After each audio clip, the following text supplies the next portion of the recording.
Yang kebakaran depo Pertamina. Yang jadi komisaris Pertamina Ahok. Yang jadi menteri BUMN ya Erick Thohir. DJ Gubernur DKI sekarang namanya Heru.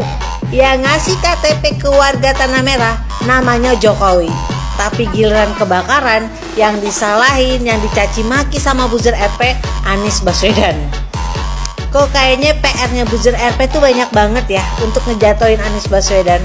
Jangan-jangan kakek, nenek, bapaknya para buzzer RP itu kalau jatuh kepleset, itu salahnya Anies Baswedan. Depo Pertamina Pelumpang yang ada di Jakarta saat ini kebakaran membawa korban yang tidak sedikit.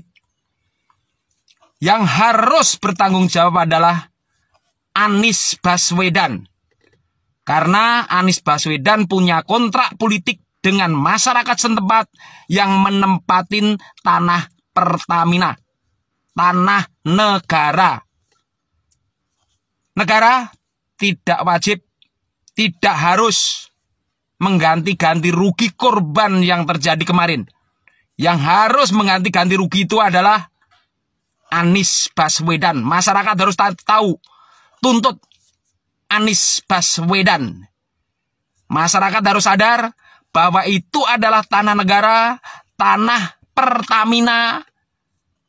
Tidak boleh sembarangan masyarakat menempatin itu. Anies Baswedan, Anda harus bertanggung jawab. Karena Andalah yang punya kepentingan politik pada saat itu melegalkan masyarakat tinggal di tanah Pertamina. Anies paham? Jengkol. Innalillahi wa inna ilaihi raji'un. Kebakaran maut depo Pertamina di Pelumpang memakan korban 17 jiwa dan 1.000 warga Tanah Merah harus mengungsi. Tanah Merah Pelumpang ini ternyata sengketa antara warga dan Pertamina. Ahok pernah minta warga Tanah Merah mau direlokasi ke tempat yang lebih aman. Waktu itu Ahok sudah berikan alternatif untuk tinggal di Rusut, namun tawaran ini ditolak oleh warga. Datang pilkada, Anies janji ke warga Tanah Merah tidak akan direlokasi. Waktu itu Ahok sudah ingatkan Anies, Tanah Merah harusnya tidak dihuni warga. Tapi demi dulang suara, Anies tekan kontrak politik tidak akan merelokasi. Bahkan Anies terbitkan IMB untuk warga Tanah Merah padahal itu ilegal. Kini 17 jiwa melayang jadi korban kebakaran maut di lahan sengketa. Silahkan nilai sendiri, tangan siapa yang berdarah dan bertanggung jawab. Nah, jadi guys, ini komentarnya si Safario Wijaya ini bener banget guys. Jadi cerita singkatnya, cerita biar gak usah pakai logika-logika yang ribet-ribet ya, gini. Ini dia bener nih, bener banget, gue setuju nih. Ada tuan tanah, ya. Tanahnya itu diduduki sama orang lain. Pada saat lu dudukin tanah gua, terus lu kena musibah. Abis lu kena musibah di tanah gua, terus lu minta ganti rugi ke aku. Ya, kalau enggak, kalau gak usah lu minta ganti rugi ke aku, terus lu usir gua gitu. Padahal gue yang punya tanah. Logikanya di mana guys? Hah? Coba kalian mikir. Atau lu deh, lu yang punya tanah, gua datang numpang tinggal di situ, kemudian gua kena musibah, terus gue minta ganti rugi ke lu dan gue usir lu. Ini bukannya maruk nih guys. Ini bukannya perbuatan zolim. Coba dipikirkan secara baik-baik. Nih, logika simpelnya biar kalian kasih komentar ya. Coba kalian komentar. Komentar nih, kasus kebakaran Tanah Merah Pelumpang ini. Nah, seperti ini nih. Realistis berpikir sederhananya. Coba komentar. Kalau udah seperti ini, kalau masih ada komentar kritikan yang masih menjurus-jurus aneh-aneh, yaudah deh, berarti kacamata lu kebalik mungkin, atau pola berpikir lu gua nggak ngerti deh. Wah, ini parah ini.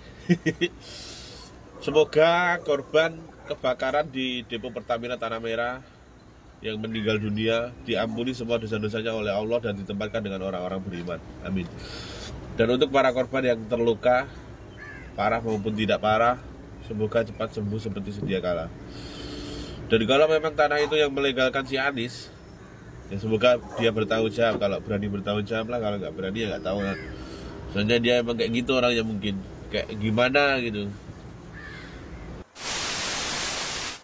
Satu aja nggak kejawab. Aduh bang. Ana bilang ente main ke Jakarta sini. Lihat no, Stadion JIS Jakarta International Stadium. Itu siapa yang bikin? Itu Pak Anies. Itulah salah satu prestasi Pak Anies. Nah, berikut ini adalah mindset saya terhadap beberapa kebijakan Anies yang gagal dan tidak berlanjut. Yang pertama, nggak asik ya? Yang pertama, adalah kebijakan Anies mengatasi banjir di Jakarta. Karena ini penting. Sampai hari ini, sampai saya ngonten ini, banjir masih terjadi. 2, kebijakan tentang kemacetan di Jakarta, mengatasi kemacetan lalu lintas di Jakarta itu tampaknya Anies ini udah nyerah sebenarnya. Yang ketiga adalah kebijakan event Formula E. Tanpa konsultasi dengan pemerintah pusat, 190 batang pohon pelindung di Monas ditebang. Padahal akhirnya batal digunakan untuk balapan mobil listrik. Lalu kemana batangan kayu-kayu itu? Jangan-jangan dibuat sumpit gigi, gede banget. Dibuat arang atau jadi papan backcasting ya. Tahu backcasting nggak? Ya, berikutnya adalah keempat. Yang keempat adalah kebijakan sewaktu kampanye calon gubernur mau menjual saham Pemprov DKI di PT BIR, tapi kenyataannya ya nol besar. Akhir kata, mari kita dukung Pak Heru bekerja dengan maksimal. Hanya dengan begitulah masyarakat akan sadar bahwa Anies tidak layak jadi capres. Yang dipamerkan hanyalah prestasi receh yang dibesar-besarkan. Jadinya lebay. Sudah saatnya kemunafikan ini diketahui oleh semua orang. Meski hanya sekitar 2 tahun menjabat, semoga pejabat gubernur Heru diharap mampu mengejar ketinggalan DKI Jakarta yang terlantar selama 5 tahun.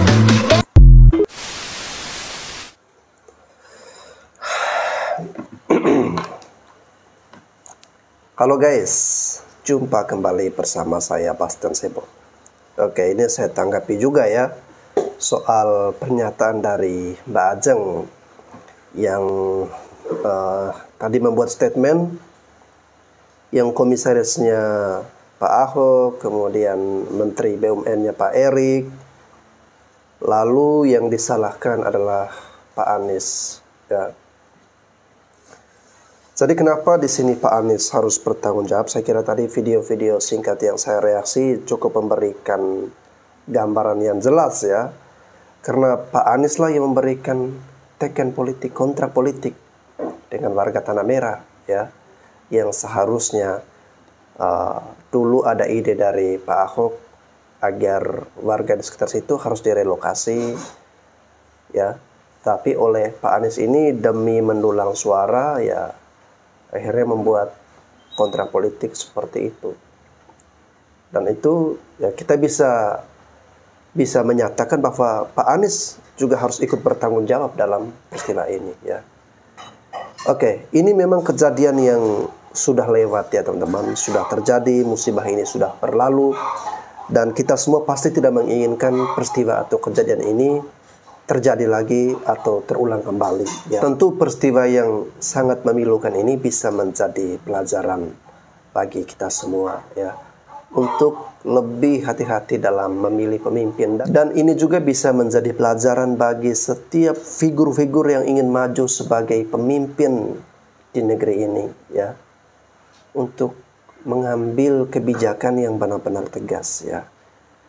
Jangan karena ingin menyenangkan rakyat terus kita tidak memperhatikan dampaknya bagaimana ke depannya ya. Harus berani mengambil kebijakan yang tegas.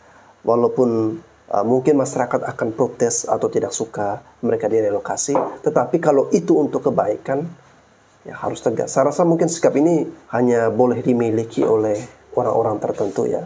Ya, berkaca dari peristiwa seperti ini kita bisa mengukur nih, orang seperti ini bisa nggak bertanggung jawab untuk memimpin bangsa dan negara yang begitu besar, begitu luas ya. Oke guys, saya ingin mengakhiri konten ini dengan ayat yang pernah saya dengar dari Alkitab, bahwa jika kita sudah bisa menyelesaikan perkara-perkara kecil, maka Tuhan akan memberikan tanggung jawab bagi kita untuk bisa menyelesaikan perkara-perkara besar.